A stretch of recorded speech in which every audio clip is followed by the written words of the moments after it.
Alright, আসসালামু আলাইকুম। আমি গতকালকে একটা লাইভের আয়োজন করি যেখানে একজন কমেন্ট করে আমি কেন আগের মতো ব্লগ বানাই না, স্টাডি ব্লগ টাইপ ভিডিওগুলো বানাই না কেন।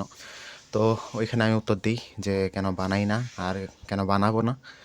তো দেন একজন কমেন্ট করে এইটা, আরেকজন কমেন্ট করে এইটা। তো ওনাদের কমেন্টগুলো আমি একটু নিয়ে ভাবলাম, আম্মুর সাথে আলাপ করলাম, পান্ডার সাথে আলাপ করলাম, লাবিব ওর সাথে আলাপ করলাম, রাফির সাথে আলাপ করলাম।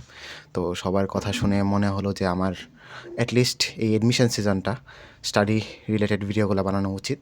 দেন ভবিষ্যতে অন্য কিছুতে সুইচ করা উচিত, বা অন্য কিছু যদি বানাতেও হয় তাহলে অন্য চ্যানেল ট্রাই করা উচিত। তো এই কারণে আমি ভাবছি যে 100 আওয়ার্সের একটা স্টাডি চ্যালেঞ্জ নিয়েছিলাম বহু আগে ইলন মাস্কের। তো ওইটা কমপ্লিট করতে পারি নাই। তো এইটা এই এক সপ্তাহে, সামনের এক সপ্তাহে, যেহেতু আগামীকালকে শুক্রবার, কালকে থেকেই শুরু করব। অ্যান্ড দেন আগের এক শুক্রবার পর্যন্ত দেখব যে 100 আওয়ার কমপ্লিট করা যায় কি না। তো আপনারাও চাইলে আমার সাথে জয়েন হতে পারেন চ্যালেঞ্জটায়।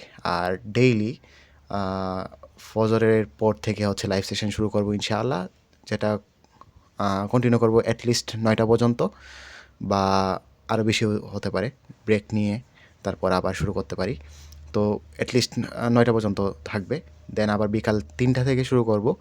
দেন রাত 10টা 11টা অবধি থাকবে, যতক্ষণ ইন্টারনেট কানেকশান থাকে আর কি। So that's the thing. তো 100 ঘন্টা আমি সম্পূর্ণটা যে ইয়াতে লাইভে কমপ্লিট করবো তেমন না, তবে ব্লগও থাকবে এক সপ্তাহ পরে, আর ডেইলি লাইভটাও থাকবে ইনশাআল্লাহ। তো আপনারা যদি চান জয়েন করতে পারেন। সবাই ভালো থাকবেন। আসসালামু আলাইকুম।